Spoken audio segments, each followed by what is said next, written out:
I want to talk about survival mindset. I'm going to use E Honda as an example because he's the best person I know that's like I want to talk about. So, whenever E Honda and I would talk about anything, it would eventually come down to that's not possible, according to him. That's a lot of it. And this is some survival mindset shit. Okay? E Honda is rigged to give 120% and then die.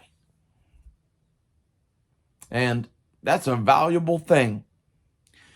However, if that's all you do, that's all you got, you ain't going to live very long. So, here's what I learned. You give like 70%, maybe 80% max. And then when you reach that point, you take a break. And maybe that break is an hour, maybe that break is 2 days. Where depending on where you are and how much water you have and whatever. But as soon as you're done breaking, you go back to doing it, and then you give 80% again. And you keep giving 80% like that, and you chip away at it until it's fucking done. Okay? And this is how people, everyone is like, oh, how did they get to blah de blah in the Bronze Age? They walked there. We are soft people. Like the Native Americans, before they had horses, ran all over this entire continent, which is ridiculous. I will freely admit that. They probably didn't go as far as when they had horses. Like up in the fucking Northlands, sled dogs were a big deal because, like, that was the only way they had to move faster than walking. So, if you need to walk across all of Asia, if you do it like E Honda does it, you're going to fucking die. And like, this is E Honda's point, is he can't think of any other way to do shit other than the way he does shit. And the idea of taking a more relaxed pace at it and fucking taking lots of breaks never occurred to him. You can stretch things out way further with way less food.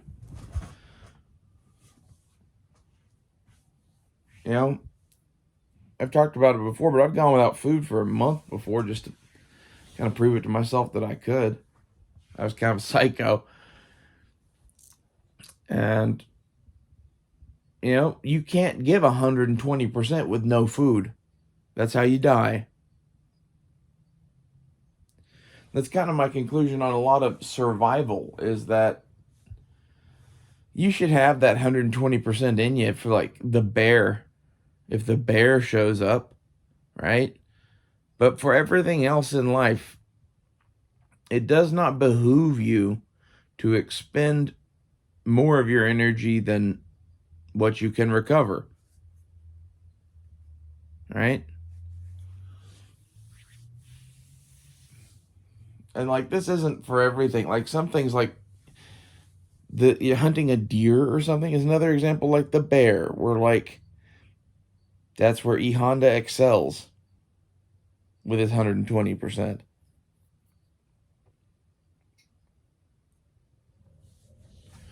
It's not how you walk across all of Asia, though. It's just not, It's too big of an apple to eat in one bite. And this is where, fucking being able to sleep on the ground and just laying down, taking a nap, and waking up fresh and keeping going.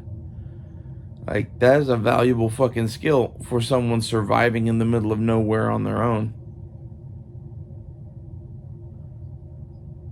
So it all is like situationally dependent, I guess, but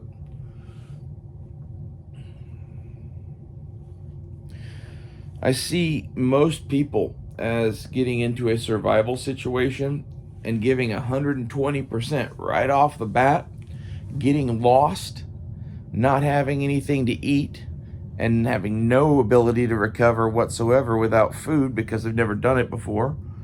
Because basically that sucks. So they're going to be at a much diminished state. And like, this is how people die. You know? When you're surviving or whatever, you can't go fast. And like, I think life is survival. You know, if you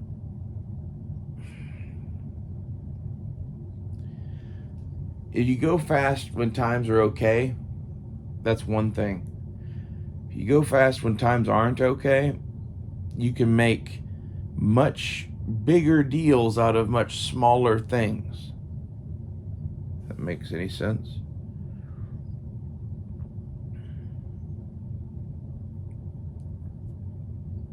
You know?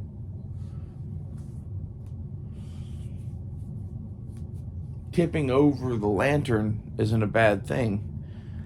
Kicking it over accidentally and breaking the glass and shattering the oil and now the house is on fire, it's a much worse thing. And that's all a matter of speed. You know, your mistakes are very much dependent on the speed at which things go. So if you can slow things down at all, do that.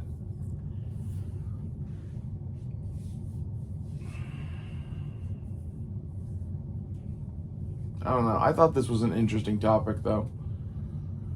It's like, I'm thinking back on all of our conversations with E Honda and like all of his shit about you can't build a cabin in the woods because blah, blah, blah, blah. It all comes from a place of someone that gives 120% and then has to go sleep in a bed and eat 3 hot meals in order to do anything else ever again. Like, okay, congrats. Like, that's not how you fucking do anything out on your own or whatever. And that's like, I've always been someone that like isn't as fast as everybody else. And as a result, I got real good at shooting shit and some other stuff too. But like, between the shooting shit and working at my own pace, I do all right. And in reality, like, this is some old man shit. This is how you see old men doing shit up in the mountains. And like, I think there's wisdom in what they do. Like, they've tried it the other way. They ended up going the low consumption route. And they're like, it's because they're old. I think if you fought some of those men, you would get it. Because like, there are old men and there are old men, and some of like the old mountain goat men will literally like take off their giant fur coat and crack their fucking back like they're 90 and then kick the living shit out of you for 20 minutes and then be bedridden for 3 weeks. They're incredible. Like, there's a lot of recovery after that like burst of effort or whatever, but I've seen that many times in my life because of my grandfather and his friends.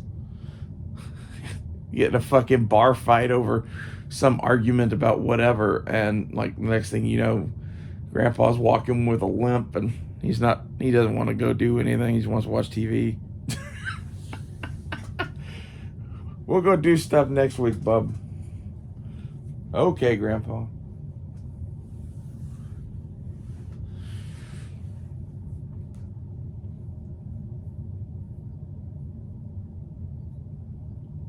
I don't know. I hope somebody got something out of this. This is, mostly a survival thing, right? It doesn't really help you in real life.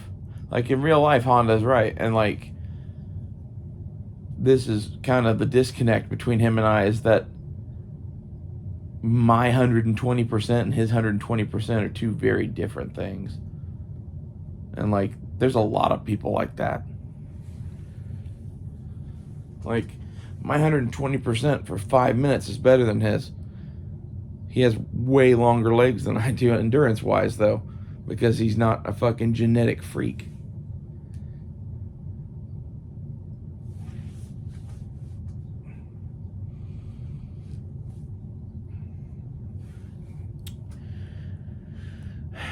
And like it causes him to think, nothing is possible or whatever. Like, it just kills me. The other thing is, he is always talking about it from the point of view of the woods are like the Colorado mountains. And living in the Colorado mountains is one thing. Living in the Great Plains is another. Like, honestly, if it was the right patch of mountains and I had a fucking pre-made cabin and some shit, I'd love that, but I wouldn't want to go up there and build one. Not unless I was, like, packing up a truckload of lumber or some shit. So he's kind of right about that, but, like, it always struck me as he was wrong about this whole thing because he doesn't get that you should not give all that you can give ever, and that you should take a big break and then you should do it again. Because it's not about, getting it done today. It just needs to get done eventually. And 80% a day is enough to get it done eventually. And it's much more recoverable than giving 120%.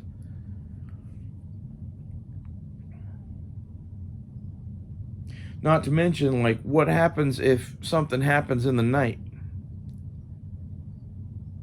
You need a reserve to fight the fucking bear or whatever, Like, again, survival. Like, that's kind of where my head is at on the universe right now, because, like, Russia's gonna nuke us or whatever, but, like, I don't know. We were talking about living in an off-grid cabin in the woods somewhere, so that's a survival thing, kind of just... That's what you put yourself in by doing that. If you're in a wood-powered cabin in the middle of nowhere, like, you're at least 20, 30 miles from a road or something like that, that's a survival situation. You've just put yourself into one. Because, like, 20, 30 miles isn't that far if you're young and healthy and have good legs. If you're hurt at all, 20 or 30 miles is enough that you will die.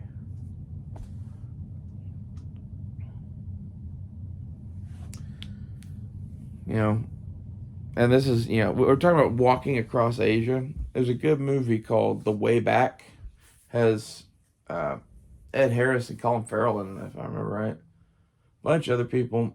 It's about a group of prisoners in the Soviet Union that escape a gulag and walk south. And their goal is, like, to walk to China. They get to China and they're not welcome in China, so they have to keep walking all the way to India.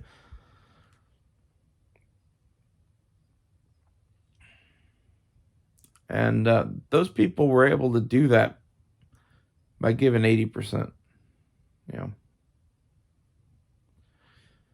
They didn't fucking, run all the way to India.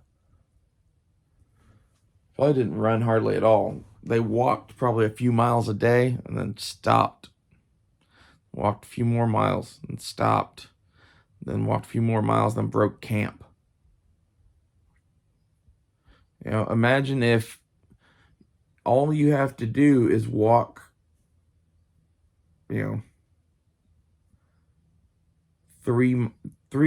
mile stints a day. Because, like, this is like the, like, nomadic peoples of the world. This is how they've crossed everywhere. Now, I will admit, if you're doing that across all of Asia with no food like they did, I don't, it's incredible. You'd be really hungry. But, like, this is another thing, like, people need to get is we're entirely too well fed in this country. You can exist without food for extremely long periods. I think it's our natural state to be hungry most of the time. It's like a feast and famine kind of thing. Like, I think that's how we were supposed to be, like, when we were fucking monkey people or whatever. And it has effects on us now.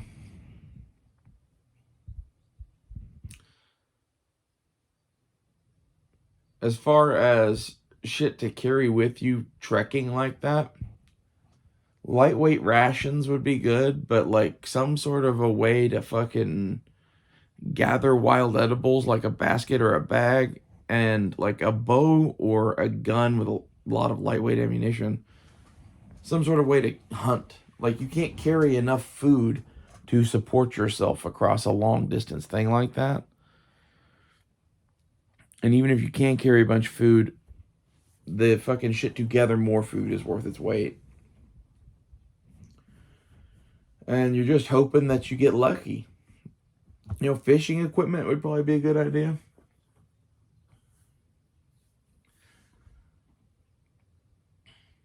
You know, no one ever wants to like walk 100 miles out of anywhere, but like if you have to do it, this is how you do it. Like when E Honda looks at the fucking apple and is like, "Oh, that's too big to eat." You know, it's you looking at that 100-mile trek and not realizing that all you have to do is like 9 miles a day and figure out where to live and have food along the way. Having a lightweight mobile shelter like a poncho,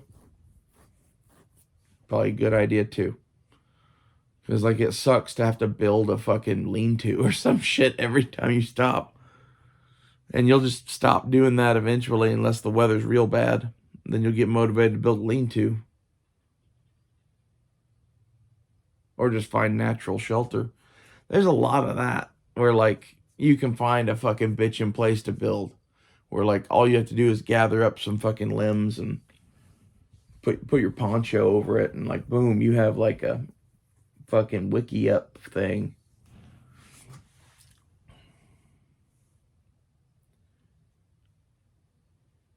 Anyway, this is one of the big, you know, impasses that Honda and I had, was that like we live in two totally different worlds because of this fucking survival mindset bullshit right here.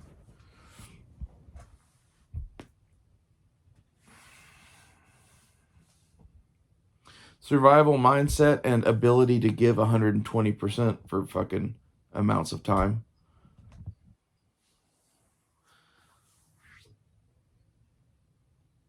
Even when I was blacksmithing and shit, like I'd go pretty hard at it for like an hour and I'd take a 15-20 minute break. I'd go pretty hard at it for like an hour, then I'd take a 15-20 minute break. I'd do that all day. It's the same mindset. And like, you know, I'd tell people that I, you know, would forage for fucking, you know, 12 hours or something. They don't get that I'm doing it an hour and then 20 minutes, an hour and 20 minutes, an hour and 20 minutes. Or maybe even if it's real hot, sometimes it's 30 minutes on, 30 minutes off. Because like in the summertime in Oklahoma, you know, foraging sucks. I think this is also some of that same mentality, like where it comes from anyway. Like it's not exactly laziness, it's knowing your limitations and working within your limitations. And this is why I think young people don't like old people, because old people always work within their limitations. And they have a shitload of limitations compared to you. It makes it frustrating to work with them.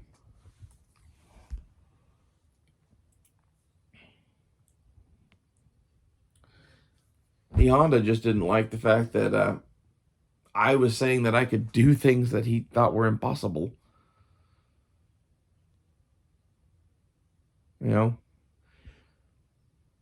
If you know that you cannot eat food for 30 days and, you know, lightly walk, how far can you go?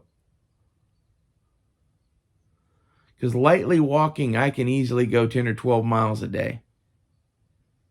9 miles a day, somewhere in that neighborhood. Without any food at all, that number's going to get a hell of a lot lower. But it's still in miles, just lightly walking. This is how you get from place to place if you need to, you know? That's just my opinion. Like, there's way better ways to fucking do it or whatever, but don't consider it impossible just to fucking walk somewhere. Don't consider it impossible just to exist without food. Don't consider it impossible to build your own fucking cabin and live your own life.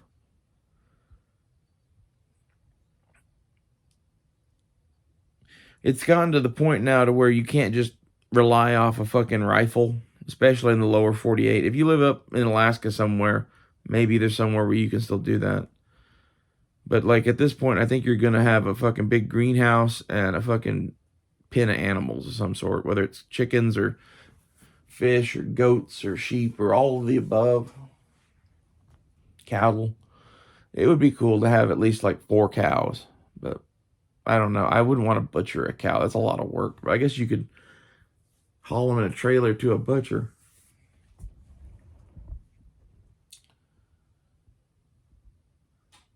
Anyway, this is why I think the way I do about shit like that. I hope someone found this educational. I'll see you later.